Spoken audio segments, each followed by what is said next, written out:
જય માતાજી.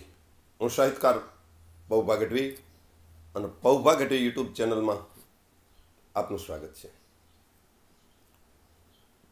કર્મ પ્રદાન વિશ્વ કરી રાખા, જો જસ કરશો તસ ફલ ચાખા. કર્મ જેવું કરો એ ભોગવવું પડે, ભોગવવું પડે, ભોગવવું પડે. બ્રહ્મના બાપને જો ભોગવવું પડ્યું હોય, પરમેશ્વર એના પિતાને જો ભોગવવું પડ્યું હોય, તો સામાન્ય માણસની વાત ક્યાં કરવી? મહારાજા દશરથ મૃગ્યા ખેલવા જાય અને શબ્દવેદી બાણ છોડે અને શ્રવણને લાગી જાય અને એના મા બાપ અંધો અંધી શ્રવણ વિયોગની માલપા પ્રાણ છોડી દે અને શ્રાપ આપે કે હે દશરથ, જેમ અમારું મૃત્યુ પુત્ર વિયોગે થયું છે, એમ તારું પણ મૃત્યુ પુત્ર વિયોગે થશે. એક પણ પુત્ર હાજર નહીં હોય.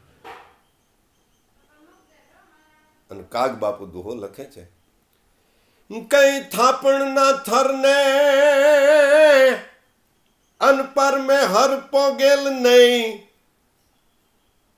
જે થાપણ હતી શ્રાપની, એનું નિવારણ પરમેહર એટલે કે ભગવાન રામ એ પણ નથી કરી શક્યા. થાપણ નાઈ થરને અનપર મેં હર પોગેલ નહીં. એથી દશરથ દીકરને એવો તો કાંધે નચડ્યો ઈ કાગડા. ભગવાન રામના પિતા દશરથનું મૃત્યુ થયું એ વખતે એક પણ દીકરો એનો હાજર નહોતો. કર્મ પ્રદાન વિશ્વ કરી રાખા, જો જસ કરશો તસ ફલ ચાખા. ભગવાન રામ જેનો પતિ હોય, દશરથ જેનો સાસરો હોય, સસરો હોય, જનક વિદેહી એવો ત્યાગી ઋષિ જેવો મહાન પુરુષ, મહાન રાજા, જેને જનક વિદેહી કહેવાય, એવો જેનો બાપ હોય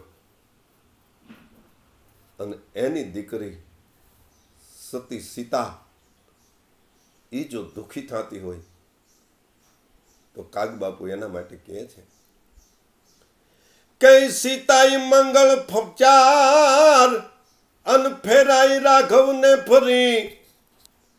પણ સીતાઈ મંગળ ચાર અન ફેરાઈ રાઘવને ફરી.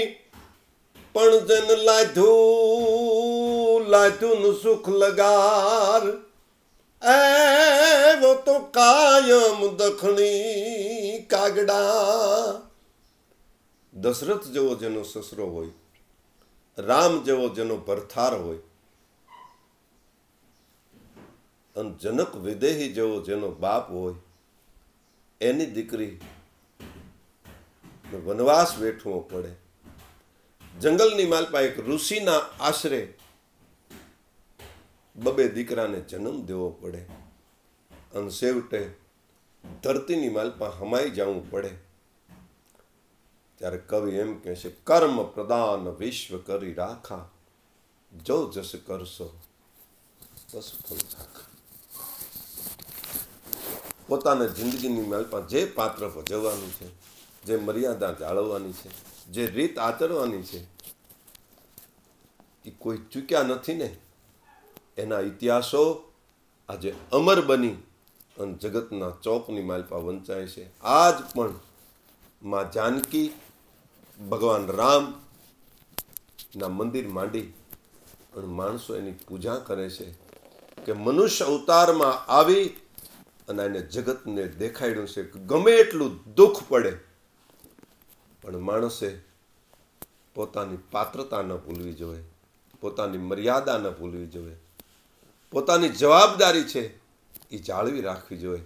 એવું કોઈ સમજાયું હોય તો ભગવાન રામે મર્યાદા પાળી અને સમજાવ્યું અને સતીએ એનો સાથ આપી અને સીતાજીએ જગતને દેખાડી દીધું કે આનું નામ પાત્ર ભજવું કહેવાય. જય માતાજી.